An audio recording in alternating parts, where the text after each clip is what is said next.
Okay, so let's talk about the iPhone 15.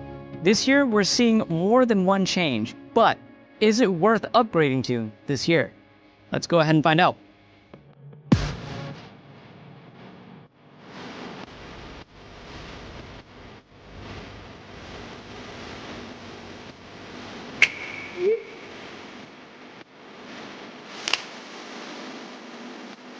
Okay, so before we get into the nitty-gritty, let's talk about the few things that did change for the iPhone 15 compared to the iPhone 14. The first thing that we have is USB-C. Go Apple. And when we say go Apple, technically it's really go EU because they really forced Apple to do this. But either way, Apple, welcome to the club of USB-C because now I only have to use one wire for all of my stuff. The second thing that has been upgraded is the dynamic island. We went from notch life to dynamic island life. So now the iPhone 15 standard looks like the iPhone 14 Pro from last year. And the third thing is we have some camera improvements, but we're actually going to test in the real world. Does it really make a difference if you're just looking at it from an average person's view every single day, day to day?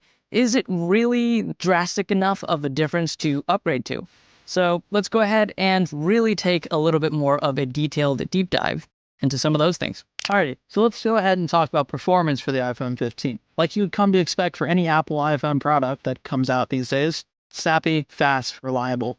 Always pretty much good for any use that you're thinking of. Everyday use, it's a great everyday driver.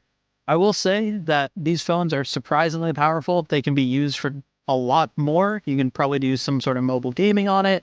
You could use it to hook up to things like other video games and whatnot.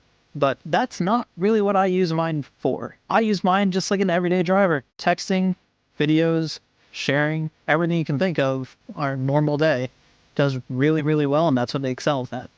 All right, so let's go ahead and talk about the build quality. So unlike the iPhone 15 Pro that boasts being made out of titanium, uranium, whatever, this is actually made still out of aluminum.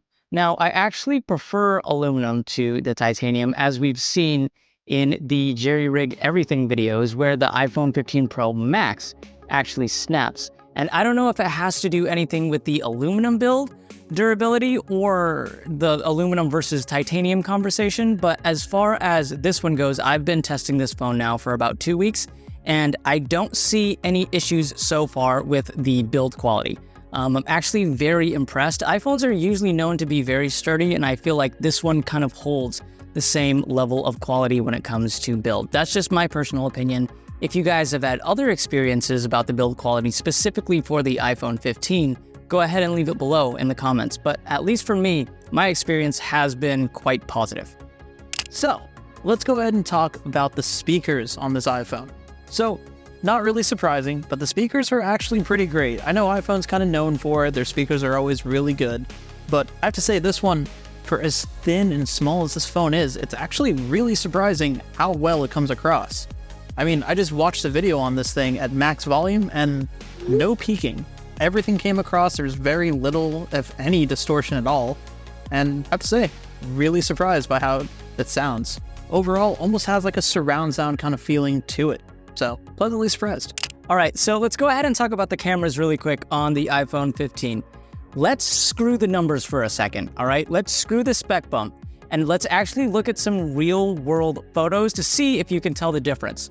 So right now, you're looking at an iPhone 12 Pro photo right next to the iPhone 15 photo.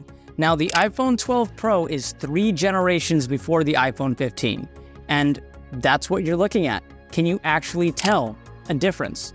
Or is it not really that much of a difference? So normally I would come here and say, yeah, the camera is better, and yeah, while on paper, sure, the numbers are better, but does it really make that much of a difference to you? And that's up for you to decide. All right, guys, so all things considered with everything that we talked about, we would like to go ahead and give this iPhone an 8 out of 10. Feel free, if you guys have any questions, comments, or concerns, to leave your comments down below. And yeah, looking forward to seeing you guys next time for the next video. Until then, take care of yourselves. All right, see you later.